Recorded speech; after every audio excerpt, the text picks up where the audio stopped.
If your garment is not pure and your heart is not after God, you can never operate in the Esther mantle. This is how mantles work. So this is a night where God will speak to every one of us individually.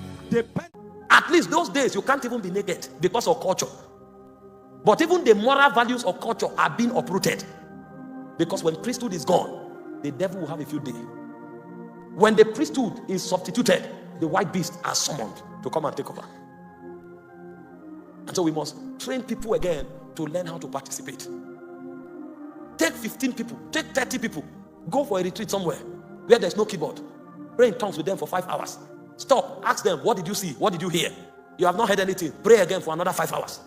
Stop, ask them, what did you see? What did you hear? They didn't hear anything. Give them 15 minutes break. Take something light, come back. Pray again for 5 hours. Pray with them until their ears open and their eyes can see. That is Christianity. Christianity is not story, it's not tales, it's not excitement, it's to represent the Spirit of God. Because priesthood is the ability to commune with God until you can represent Him.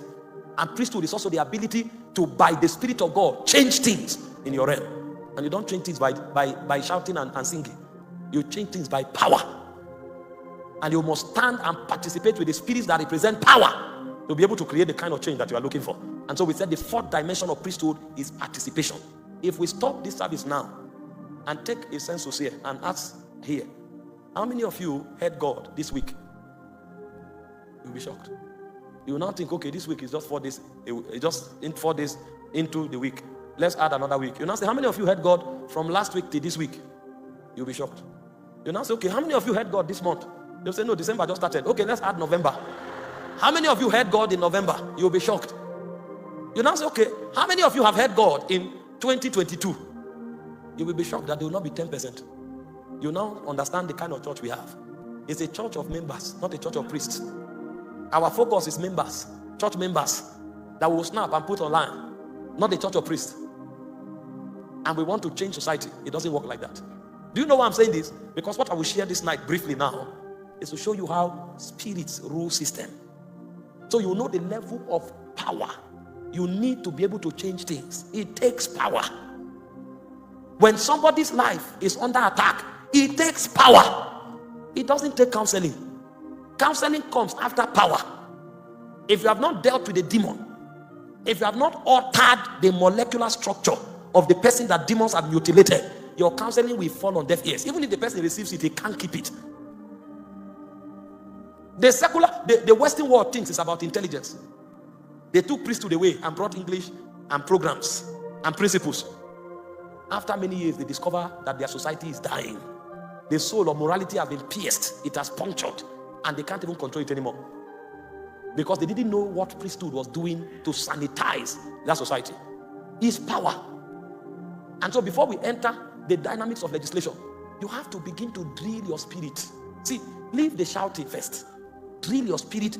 Be able to quieten your soul before God until you can pick something from the realm of God. That's when you can be sure that even the salvation you are talking about is real.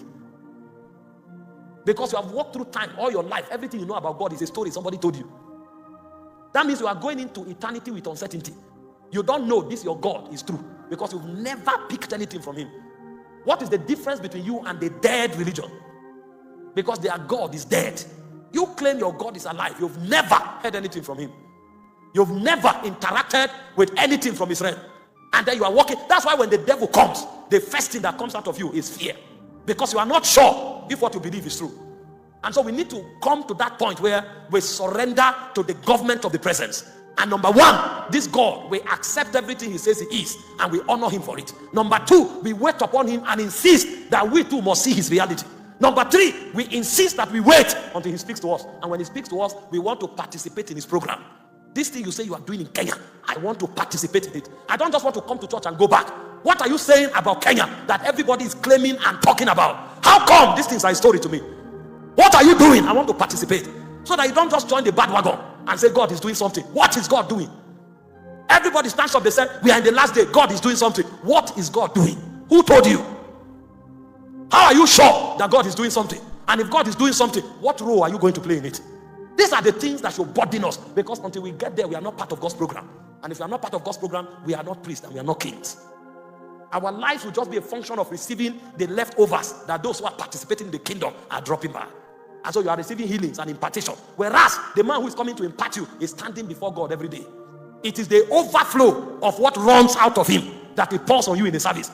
Thank God for that impartation. But when will you also appear on the mountain and say, the God who encountered this man, that he will blow and people will fall? The God who encountered this man, that he will touch cancer and cancer will die. When will I meet that God? Thank God for the healing, but when will I walk in divine health? Thank God for the impartation, but when will I see this God for my own self? These are the burdens of priests. Imagine you are in a family and every day your elder brother comes and says, Daddy said take 2,000. Tomorrow he comes and says, Daddy said take food. Tomorrow he comes and says, Daddy said take transport to school. What day will I see Daddy? Why is it that you are the one always seeing Daddy to tell me what Daddy said? Me too, I want to hear what Daddy say. I'm not a stranger. I'm not a visitor. I'm also born into the family. Because I'm not only interested in what Daddy is giving. Who is Daddy? Where is Daddy? I want to see Daddy. That's where your journey in Christianity begins. And these are the molecules of priesthood. This is why priesthood is so vital and it cannot be taken out of the scene. When you enter those dimensions, then God begins to commit things to you. That's where litigation and legislation begins from. And we say in litigation and legislation, you are either an intercessor, or you are a gatekeeper, or you are a watcher. A watcher is one who sees to warn the church. A gatekeeper is one who defends the integrity of God and keeps the gate. And an intercessor is one who speaks to God on behalf of the people. You must fall into one of these categories to be relevant in God's agenda. If you are not in any of this category, my brother, my sister, you are not part of God's agenda. You don't become a part of God's agenda because you belong to a church. You become a part of God's agenda because there's a responsibility God has committed to you. There are those who are seeing and are telling the church what God is saying. There are those who are standing at the gate to defend the integrity of God, and there are those who are talking to God about what is happening so that God can act on behalf of the church. You must fall into one of these categories. This is what Christianity is about, that you are a part and a parcel of God's program. But there are few people who are participating in God's program. Church is full, participators are empty. Full church, few participators. So there can be no legislation, there can be no litigation. The reason these things are very important is because if they don't happen, God's agenda will be truncated. And if they begin to happen, the agenda of the devil will be truncated.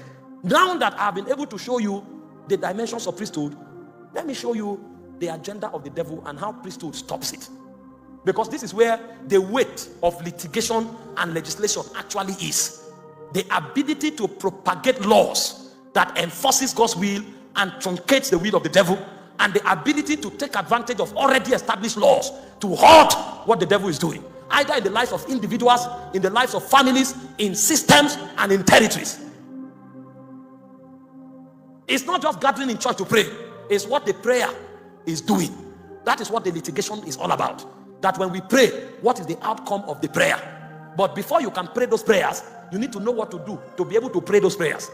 And that's what I've told you just now. Honoring him and ministering to him, beholding him, waiting upon him, and participating in his realm. By the time you are doing this, you can represent him. But in order to know where you are representing him, you need to know what the counter forces are doing. And so there are three categories of spirits and three categories of men you will contend with that I will talk to you about now as I begin to talk about legislation and litigation. In Ephesians chapter 6 from verse 10. Give me scriptures now and see what the Bible says. He said, finally, my brethren. He taught them about salvation. When he was done teaching them, he now came to the real matter, where the will of God is defended and the will of the devil is truncated. And he said, finally, my brethren, he said, be strong in the Lord and in the power of his might. Three things we see here is, number one, you can be a Christian. That's why I call them my brethren. But you may not be strong in the Lord. And you may not be strong in the power of his might. The man who is strong in the Lord is the man who has found his standing in God. It's not just the man who is born again. The man who is born again is his brethren. But the man who is strong in the Lord is the man who through priesthood has found a standing in God. That's the man who knows how to commune with God by ministering to him. That's the man who knows how to behold God and become like God. That's the man who knows how to wait upon the Lord until the voice of God comes to him. And that's the man who can participate in God's kingdom, so enact God's program. He said, be strong in the Lord and in the power of his might. I'm not talking power here, but I would have shown you something. The word power and might is the word ischus and kratos. The word ischus has to do with internal ability, capacity to stand. And the word kratos has to do with dynamic power that is born out of synergy. And so a man who is strong in the Lord, something happens to him. There is a power building up on his inside, and there is also a connection that man builds that gives him a strategic advantage in order to superintend over a territory. You notice that when Daniel was praying in Daniel chapter 9, the Bible said for 21 days, Daniel knelt down, he didn't stand up. That is power. There is a power that is stronger than opening blind eyes. The real power in the kingdom is the ability to stand in God's presence. A man never ate any prison bread for 21 days. He stood at one spot. That's power. When you read the Old Testament, you will find men who really have power. There was a time God told Ezekiel, lie on one side for 390 days. And for 390 days, Ezekiel didn't move. He was lying on his right hand side. When he finished and you thought he would go on holiday, God said turn to the other side, and he lay there for 40 days. A man was interceding for 430 days. That man is stronger than who raises the dead. Because a man who can bring his body under subjection is stronger than a man who can take a city. And so when he was saying be strong in the Lord, he was talking about an unleashing of a power that is on your inside. There's a power you have that can make you tarry in God's presence until you become like Mount Zion that cannot be moved. Did you notice what happened in the book of Ezekiel? After Ezekiel stayed there for a long time, Ezekiel didn't need to go out anymore. Anytime Ezekiel wants to go out, he will say the Spirit of the Lord took me by the lock of my hair and carried me. Ezekiel began to travel in the Spirit, because he tamed this body to a point where his spirit could come out of his body as we. It's a dimension of power that makes a man becomes invincible. We are too distracted by the world system. We are in every birthday, we are in every marriage, we are in every program, we are on every website, wasting our time when strong men are building stamina on the altar. Be strong in the Lord and in the power of his might. The word power of his might is synergy. Because see, when you become strong inside, you will notice that other entities that are like you will begin to come to you. Because your friends are not only on earth, you can also make friends in the spirit. The reason you have not made friends in the spirit is because you have not stayed long enough. Stay on the altar for 3 months and see who will come to you. You will be shocked that while you are yet there, Gabriel will show up and say, I was given speed, I was made to fly swiftly to come and give you skill and understanding. Watch on the altar and see if you will not see Zacharias, if you will not see Isaiah, if you will not see Enoch. They have not gone anywhere. The Bible called them the spirit of judgment made perfect. That's what Kratos is talking about. When Daniel wanted to contend with the prince of Persia, he needed connections. And there are some connections that are not in the government house. There are some connections that are in the throne room. And suddenly a cherub will walk up to you and say, I came to help you. That's why you will know that our helpers are many. When you pursue men and it doesn't work, pursue spirits. Our helpers are not only natural. There is a place you will get to. You will be shocked that Captain Kuma just passed to glory. And through priesthood, you too can enter glory. You don't need to die to go to glory. You can go to glory through the altar.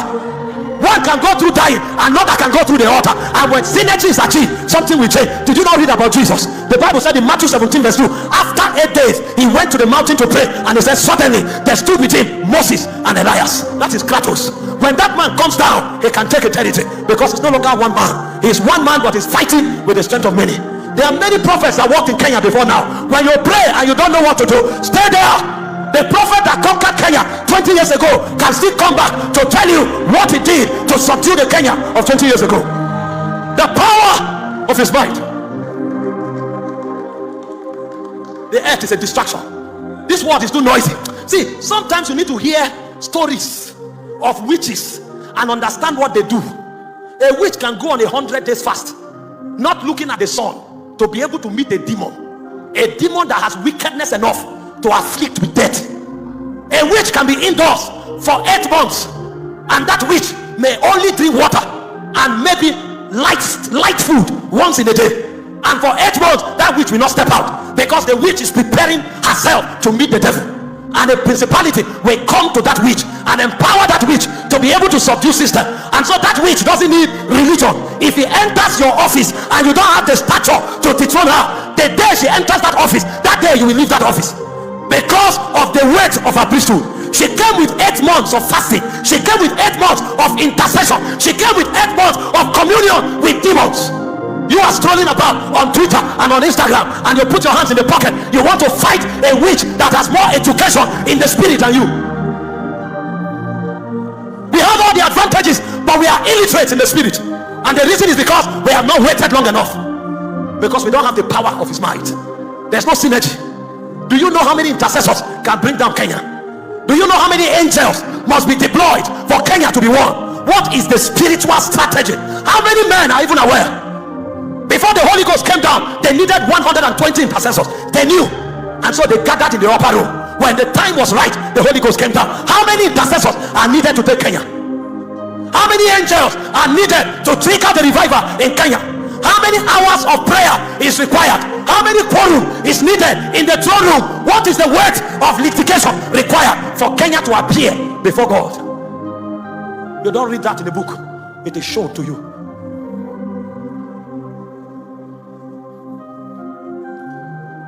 We lack spiritual intelligence. Sit down. Sit down. I don't want to go high yet. He said, put on the whole armor of God, wherewith you'll be able to stand all the wiles of the devil. And he told us something.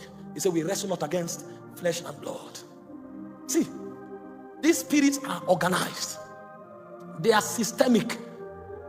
They are deliberate. They are well structured and programmed. They don't just act haphazardly. He said, we wrestle not against flesh and blood, but against principalities, against powers, against rulers of the darkness of this world, and against spiritual wickedness in heavenly places. Principalities are creatures in the spirit realm who are princes, but they don't have territories. You see, when you study the Kedar of the spirit realm, you will find out something. That after Christ, you have thrones. After thrones, you have dominions. After dominions, you have principalities, and then you have powers. That is in Colossians chapter 1, verse 15 and 16. When dominions fell, that is Lucifer, the son of the morning, because he was like a man. Hope you know the man that was created a dominion. That's why when he made man, he said, have dominion. And he gave man the earth realm as his territory. Because a dominion is a prince that has a territory. The messenger of a dominion is a principality. And so what the Bible was teaching us is that the way the devil colonizes territories is very strategic.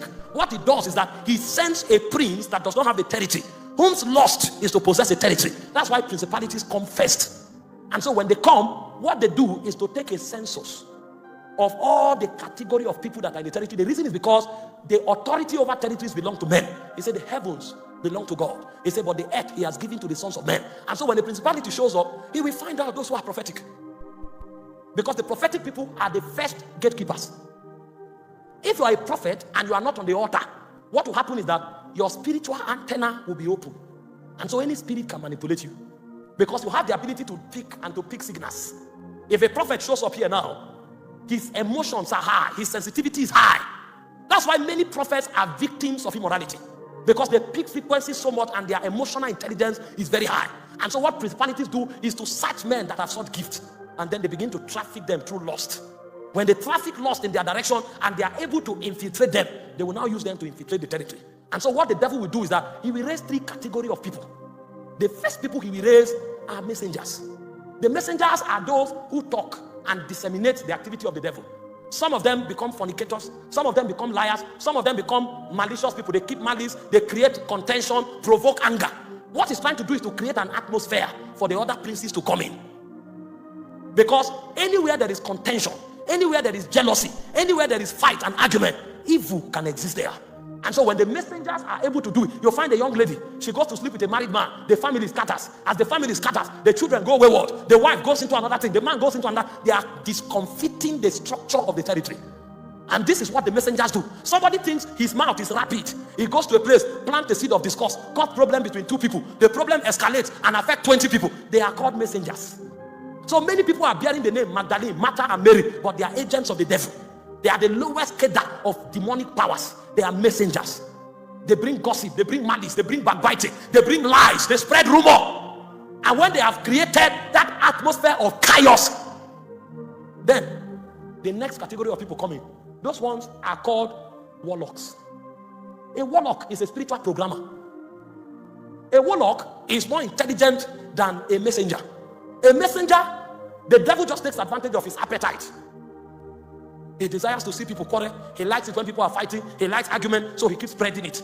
And when he creates the atmosphere, warlocks now go to work. Now that there is contention, warlocks will now create a program so that because you people are vulnerable to malice, problems will keep happening here for the malice never to end.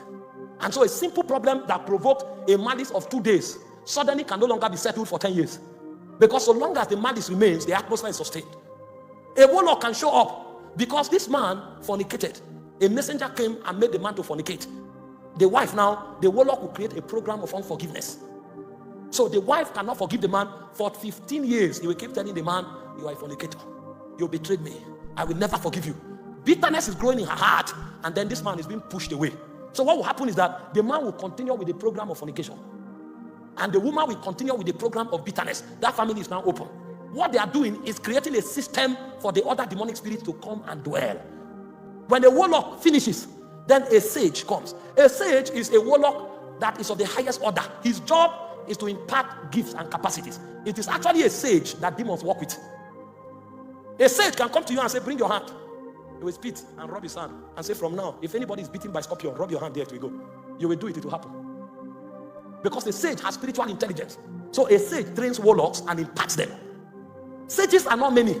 Sages are transmitters between spirits and men. A sage trains a warlock, and a warlock manipulates messengers. But the goal is to create an atmosphere where demons can dwell. Now, if there is no priesthood to discern that atmosphere and to scatter it, you will notice that as the atmosphere keeps building and becomes strong, it will become a spiritual system.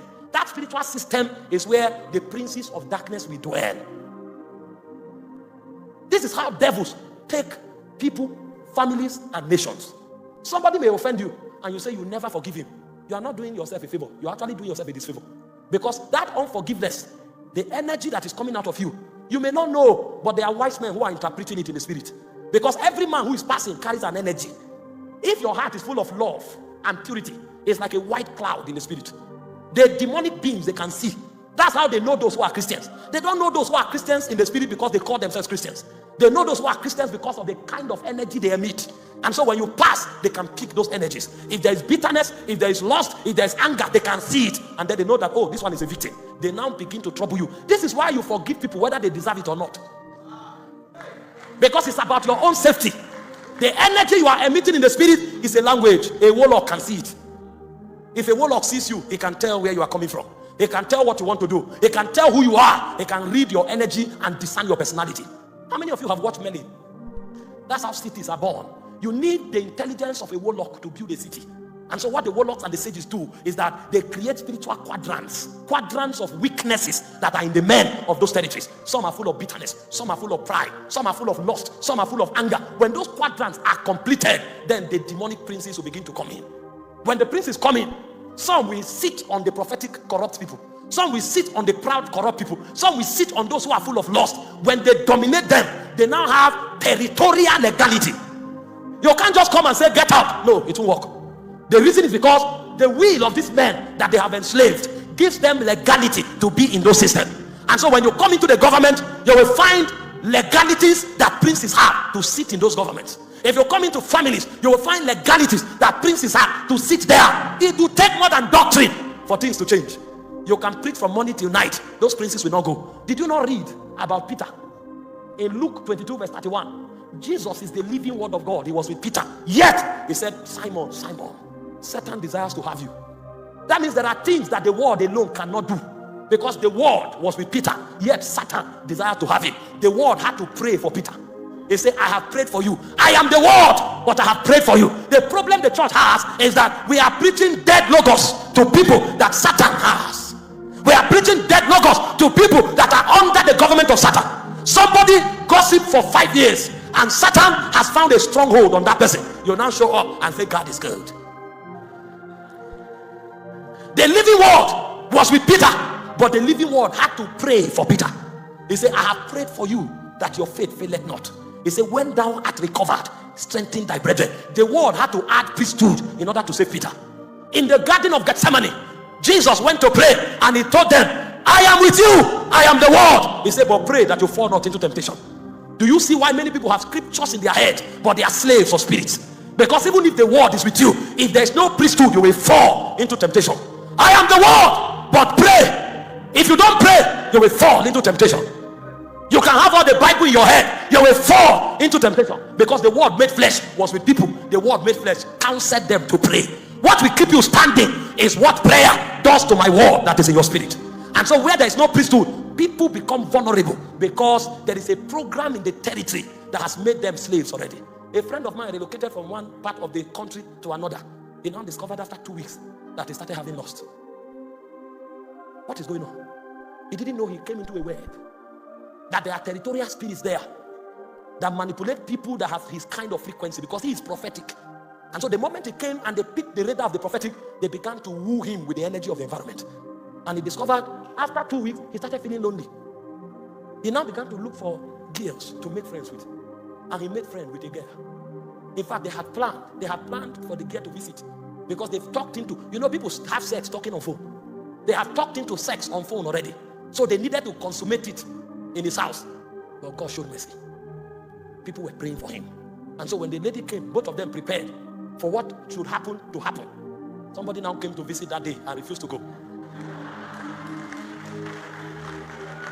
As the lady came in, they started talking, about to fall into the grave. He said, I saw a young man that is void of understanding. He said, he has gone the way of the strange woman. And he said, no one that goes that way returns. No one that takes that path returns. He was about to join in the path of no return. But prayers have been made. Prayers. And so somebody from nowhere came to the house and sat down and wouldn't go. That day, God took advantage of his appetite for stories, and they kept talking stories. My friend was angry. He wanted to stab the brother, but the brother was his salvation. After a while, the weight of iniquity broke, and he started weeping. When the lady left, he knelt down, confessed, and was rededicated. Prayer created another algorithm, a counter-programming that diffused what the devil planned. Because the devil had everything in place. But when men pray, oh my God, when men pray, the power to shut darkness is activated. Sometimes you will be helpless, but prayer will help you. I was in a club, a pastor. I had the destiny of an apostle. But before I entered my calling, the devil had a program and manipulated my way into the club. And when I stood in the club, I had taken a bottle of Baron de Val, and I heard from the wall, the wages of sin is death. What gave the wall the power to speak was the prayer of my mother. He said, this one will serve you. Not one hair from his head will fall to the ground. So because of that prayer, even when I wanted to go the way of iniquity, I couldn't anymore, because I was a burnt offering. The one who had legitimate authority over me burnt me on the altar as a sacrifice to God. And so when I thought I was wise, when demons began to manipulate my prophetic radar, they couldn't take me too far, because those prayers, they can make stones to talk. They can make walls to talk. If men who rise to help you, even inanimate objects will suddenly come alive to save you. Because prayer is the sword, the power that saves men. Anywhere prayer is withdrawn, anywhere priesthood is withdrawn, a people are about to perish. When Hannah said there was none holy as the Lord, she knew what she was saying. There's an intelligence locked in God to bring creation under government that the devil can never know. And that intelligence is quickened when prayer is at work. And so individuals are saved by prayer. Some of you who are serving God here, you think it's because you are wise. No. Some of you, your parents were even godless, but they were intercessors of Kenya 15 years ago that said, Lord, in the days when you visit Africa, remember Kenya. We don't know when you will come, but when you choose to visit Africa, remember Kenya. And because of their prayers, you were numbered. Hope you know that we are saved today because Abraham saw us. He said, Abraham, your father saw my day and he rejoiced in it. Intercessors begat us on the altar. That's why today you were just going to watch football and somebody told you an evangelist is coming, and you entered there, you heard the gospel and repented. You think it just happened like that? No, that was a program. Your steps has been manipulated. How you met that boy, how you were invited, how you accepted, how you came to the altar call, all of that were the tears of the intercessors. Because when the intercessors were crying, they were not just crying, they were burning. You see, as soon as Zion travailed, she brought forth her children. You are the offspring of the intercessors of ages past. And so when the nation is about to be saved, intercessors must rise.